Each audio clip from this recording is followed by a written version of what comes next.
Hello students, good morning everyone. कल अपन ने किसी कारण की वजह से क्लास को बीच में रोकना पड़ा, क्योंकि नेट का सिग्नल नहीं आ रहा था। इस वजह से अपने को बीच में रोकनी पड़ी क्लास। तो उसके आगे अपन कंटिन्यू करते हैं कि कल अपन ने 2 टॉपिक पढ़े थे, विद्युत विभव और विद्युत विभवांतर। ठीक, यदि आपको इन दोनों टॉपिक के अंदर कुछ भी डाउट हो तो आप मुझे कमेंट करके ज़रूर बताएं। मैं आपकी प्रॉब्लम को सोल्व आउट करने की कोशिश करूँगा। ठीक है, तो अपन आगे स्टार्ट करते हैं। तो अपना नेक्स्ट टॉपिक था कि विद्युत क्षेत्र से विभव की गणना, विद्युत क्षेत्र से विभव की गणना। ठीक है, तो इसमें क्या होता है कि अपने पास ये विद्युत क्षेत्र है। क्या है? विद्युत क्षेत्र है, इलेक्ट्रिक फील्ड। ठीक, जिसकी क्वांटिटी ई वेक्टर दे रखी है अपने पास। ठीक, इसके अंदर क्या है कि 2 पॉइंट ले लेता हूं मैं, ये ए और बी। ठीक, ए और बी जो पॉइंट है वो एक दूसरे से कुछ डिस्टेंस के ऊपर स्थित है यहाँ पे। ठीक, ए और बी 2 पॉइंट है जो एक दूसरे से कुछ डिस्टेंस के ऊपर स्थित है। ठीक, तो इस बिंदु बी के ऊपर या पॉइंट बी पर मैं क्यू मैग्नीट्यूड का चार्ज लेता हूं। ठीक, तो इस चार्ज को अपने को क्या करना है कि बिंदु बी से ए तक ट्रांसफर करना है, ले जाना है। तो उसके द्वारा अपने को क्या करना पड़ेगा? वर्क करना पड़ेगा। ठीक, तो मान लेते हैं कि ए से बी बिंदु तक, बी से ए बिंदु तक जब अपन आवेश को लेके गए, इस चार्ज को लेके गए, तो अपने पास कार्य करना पड़ेगा, वर्क करना पड़ेगा। ठीक है, इस आवेश की जो प्रकृति है वो नेचर, इस आवेश की जो नेचर है वो पॉजिटिव है। ठीक, यदि इसकी जगह नेगेटिव होता तो इस आवेश के ऊपर जो अपन बल लगाते हैं, फोर्स लगाते हैं, उसकी डायरेक्शन पहले से अपोजिट होती। समझ में बात? इसकी नेचर कौन सी है? पॉजिटिव है इसकी नेचर। ठीक है, तो मान लेते हैं कि इसके ऊपर जो बल लगाया जाएगा, उसके वो जो बल होगा वो इस विद्युत क्षेत्र के विपरीत डायरेक्शन के अंदर लेके गए। समझ गई? तो मान लेते हैं कि उस बल की जो वैल्यू है वो कितनी है? एफ है। तो इसके ऊपर कितना बल लग रहा है? एफ वेक्टर बल लग रहा है यहाँ पे। ठीक है, ये जो बिंदु है ओ, इस बिंदु ओ के मैं दोनों ओर dl, कितना?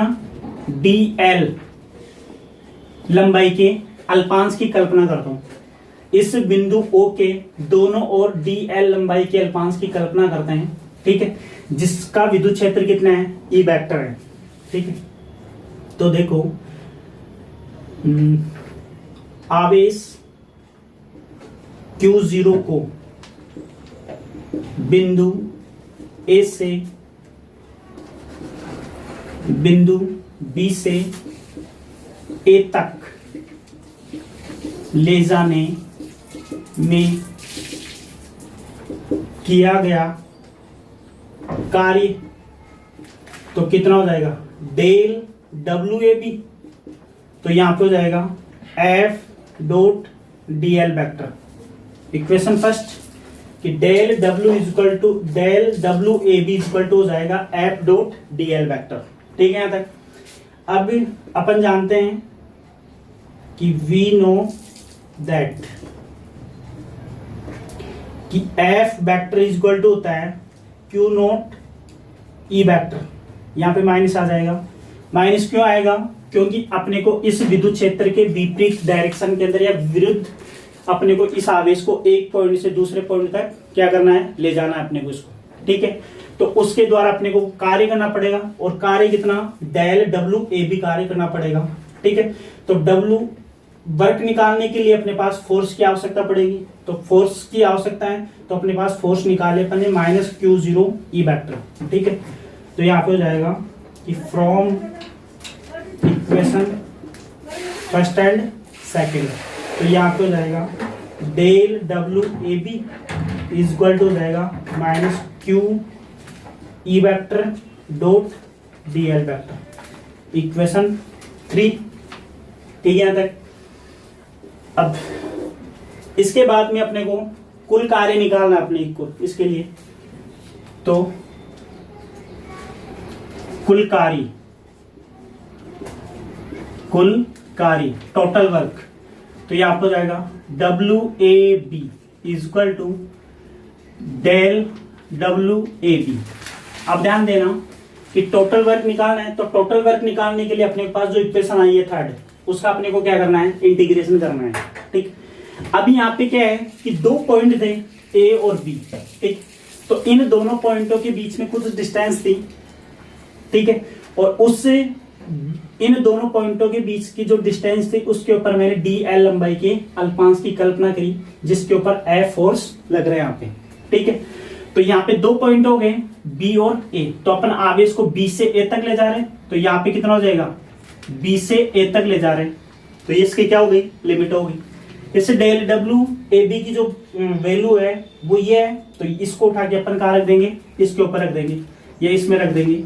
तो WAB इक्वल टू B से A, तो ये हो जाएगा minus Q naught E dot DL vector. ठीक है, तो WAB equal to minus Q naught को अपन बाहर ले लेते BA, तो ये हो जाएगा E dot DL vector. Equation number 4, definition from electric potential, विद्युत विभव की परिभाषा से।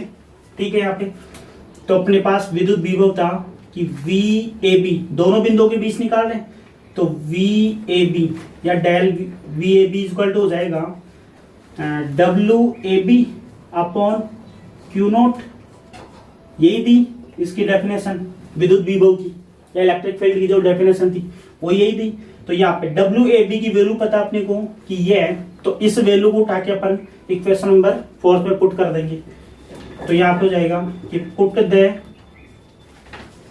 Value of WAB in equation 5 या 5, तो ये हो जाएगा कि VAB इक्वल टू कितना हो जाएगा, minus Q note integration B से A E dot DL vector upon Q note, तो Q नोट से तो Q नोट कैंसिल आउट हो गया, तो यहाँ पे हो गया VAB equal to minus B से A इंटीग्रेशन B से A इसकी लिमिट हो जाएगी और E डॉट DL वेक्टर हो जाएगी। ये अपने पास एक फॉर्मूला जनरेट हो गया जो कि किसको बताएगा, विद्युत विभव को बताया गया था।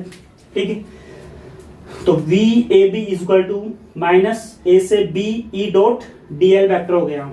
ठीक है, तो इसके आगे देखते हैं अपन, देखो इसको अपन लिख सकते हैं VA माइनस VB, तो B से A minus E dot DL vector. ठीक है, यहां तक। अब देखो यदि बिंदु B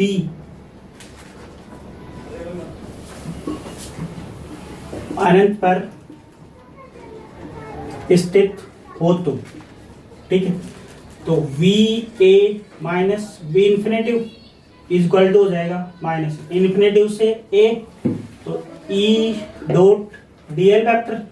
अब अपने को पता है कि जब कोई बिंदु इन्फिनेटिव पे होता है तो उसके ऊपर विद्युत विभव का मान कितना होता है, 0, तो यहाँ पे हो जाएगा VA minus 0 equal to minus infinitive to A, इसकी लिमिट हो जाएगी E डॉट DL वेक्टर, तो ये हो जाएगा VA equal to minus infinitive to A E dot DL vector.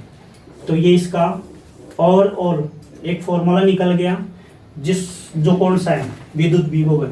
तो अपने को अपन इस प्रकार से क्या कर सकते हैं कि विद्युत क्षेत्र से विद्युत विभव की गणना कर सकते हैं या विभव की गणना कर सकते हैं। ठीक है, तो ये जो क्वेश्चन है वो आपको एग्जाम में पूछ सकता है, तो इसलिए इसको ध्यान से कीजिएगा। एक बार आप इसका स्क्रीनशॉट ले लीजिए, फिर आगे चलते हैं अपन। ठीक है, नेक्स्ट टॉपिक के बारे में बात करते हैं अपन। आपने फर्स्ट चैप्टर के अंदर पढ़ा होगा विद्युत द्विध्रुव आघूर्ण।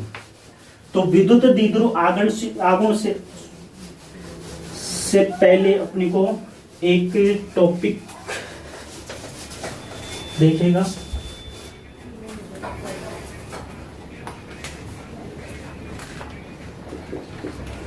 बिंदु आवेश के कारण विद्युत विभव की गणना। बिंदु आवेश के कारण विद्युत विभव की गणना।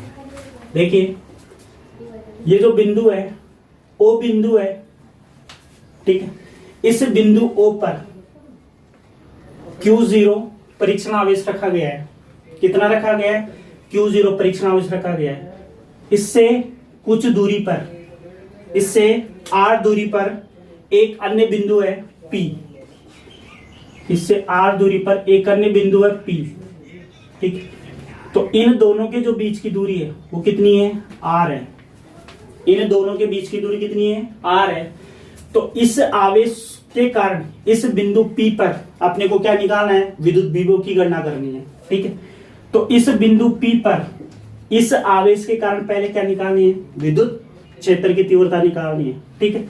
क्योंकि विद्युत क्षेत्र की तीव्रता ज्ञात होगी तो ये अपन बिंदु P पे विद्युत विभव की गणना कर सकते हैं। यदि विद्युत क्षेत्र की तीव्रता नहीं होगी तो आप विद्युत विभव की गणना नहीं कर सकते, क्योंकि लास्ट टॉपिक में अपन ने यही किया है कि विद्युत क्षेत्र से विद्युत विभव की गणना कैसे करते हैं, ठीक है।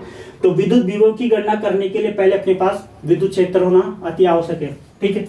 तो ये इस आवेश की जो प्रकृति है वो पॉजिटिव है, तो पॉजिटिव होने के कारण यहाँ पे जो विद्युत क्षेत्र की जो डायरेक्शन हो जाएगी वो यहाँ पे कहाँ हो जाएगी? O से P की डायरेक्शन में हो जाएगी, ठीक है। जबकि बल कितना लगेगा? F लगेगा यहाँ पे। समझ नहीं बात? तो अपने को बिंदु P पर क्या निकालना है? विद्युत क्षेत्र की तीव्रता निकालनी है, ठीक है। तो देखो कि बिंदु आवेश Q plus Q0 plus Q0, या अपन इसको Q भी कर सकते हैं। तो प्लस Q के कारण बिंदु P पर उत्पन्न विद्युत क्षेत्र की तीव्रता।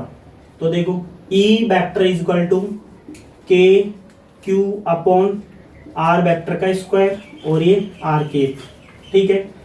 तो E vector is equal to 1 upon 4 pi epsilon naught और ये हो जाएगा Q अपॉन R वेक्टर का स्क्वायर और ये हो जाएगा R के। इक्वेशन नंबर फर्स्ट, ठीक है। तो अब यहां से हो जाएगा कि विद्युत विभव व विद्युत क्षेत्र की परिभाषा से, या आप यहाँ पे उस पर भी लिख सकते हैं। तो यहाँ पे हो जाएगा कि V is equal to minus, यहाँ पे हो जाएगा इन्फिनेटिव टू A था यहाँ पे, ठीक है। तो E डॉट dl वेक्टर यही था यहाँ पे। तो E वेक्टर की वैल्यू अपन यहाँ से निकाल सके, जबकि यहाँ पे वहां पे दोनों के बीच की डिस्टेंस कितनी थी? L थी जब वहां पे, तो जबकि यहाँ पे कितने मानी है? R मानी है। तो यहाँ पे हो जाएगा कितना आ जाएगा? dr वेक्टर आ जाएगा यहाँ पे। समझ में? यहाँ पे इक्वेशन सेकंड। तो देखिए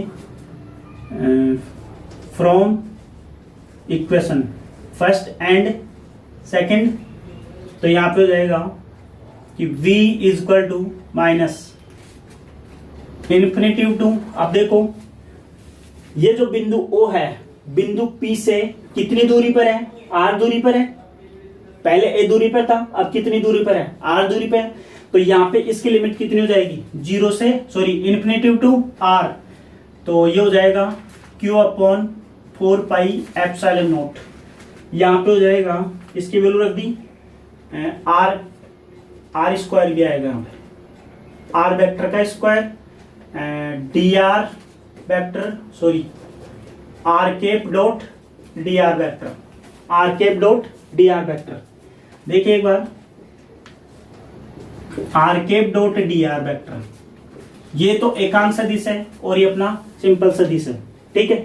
तो इन दोनों का अपने को डॉट प्रोडक्ट निकालना है। तो एकांक सदिश कौन सा होता है? जिसका परिमाण और डायरेक्शन, मतलब मैग्नीट्यूड और डायरेक्शन क्या हो, सेम हो, एकांक हो या यूनिटी हो, तो वो कौन सा कहलाता है? एकांक सदिश कहलाता है। और इसका जो मैग्नीट्यूड है वो डी आर है।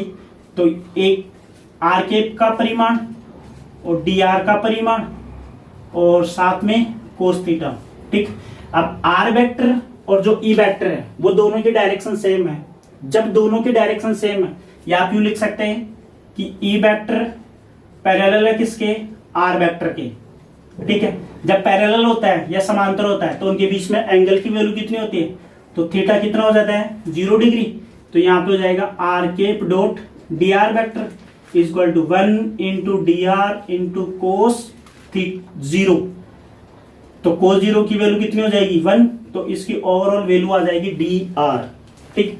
तो R cap dot D R vector को अपन कितना लिख सकते हैं? D R. तो यहाँ पे हो जाएगा v equal to minus infinity to R Q upon 4 pi epsilon naught D R upon R square, ठीक है। तो v equal to minus Q upon 4 pi epsilon को अपन इंटीग्रेशन से बाहर ले लेते हैं, लिमिट से बाहर ले लेते हैं, और ये r, तो ये हो जाएगा D R upon R square. अब इसका क्या करना है? अपने को इंटीग्रेशन करना है, ठीक है। तो देखो v equal to minus Q upon 4 pi epsilon naught infinity to r, इसको ऊपर ले जाएंगे तो r की पावर -2 हो जाएगी, ठीक। अब यहाँ पे इंटीग्रेशन का एक फॉर्मूला होता है कि x की पावर n dx। तो यहाँ पे हो जाएगा कि जितनी पावर है उसमें एक ऐड कर देंगे अपन, और उसी का क्या करेंगे? डिवाइड कर देंगे। उसी पावर का क्या करेंगे? डिवाइड कर देंगे। तो यहाँ पे वही होगा कि v equal to minus Q upon 4 pi epsilon naught. इसका इंटीग्रेशन हो जाएगा कि r की पावर -2 +1 ऐड करना है उस फॉर्मूले के अकॉर्डिंग, -2 + 1। लिमिट कितनी हो जाएगी? इन्फिनिटी टू r, ठीक है। तो v equal to minus Q upon 4 pi epsilon naught. अब देखो यहाँ पे 2 + 1, तो 2 तो माइनस की है और प्लस ये प्लस का है, तो यहाँ पे -1 अपॉन -1, तो इन्फिनिटी टू r।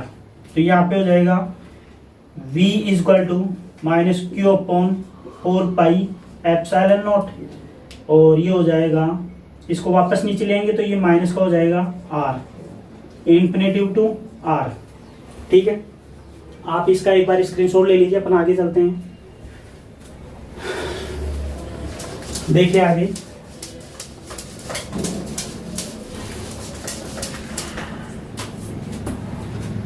तो ये हो जाएगा v equal to minus Q upon 4 pi epsilon naught. देखिए अब अपने पास अपने को लिमिट रखनी है यहाँ पे, तो चाहो तो आप इस माइनस को अपन बाहर ले सकते हैं। जैसे ही बाहर लेंगे तो ये जो माइनस है वो किसका हो जाएगा? प्लस का हो जाएगा, ठीक है। तो पहले लिमिट रखनी है, तो ये अपर लिमिट होती है, ये इसकी लोअर लिमिट होती है, उच्च सीमा और निम्न सीमा।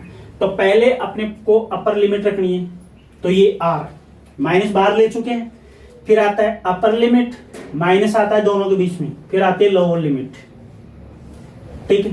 तो 1/r माइनस 1/∞। देखिए ये जो 1/∞ है इसकी वैल्यू होती है 0, 1/∞ है उसकी वैल्यू कितनी होती है? 0 होती है।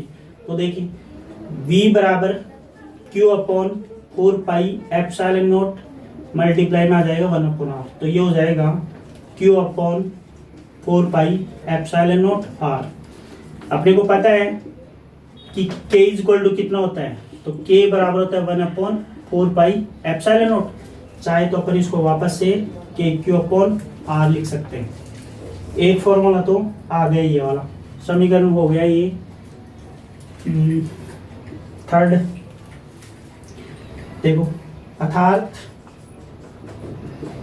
v इक्वल टू v समानुपाती 1/r, या व्युत्क्रमानुपाती हो जाएगा किसके, r के।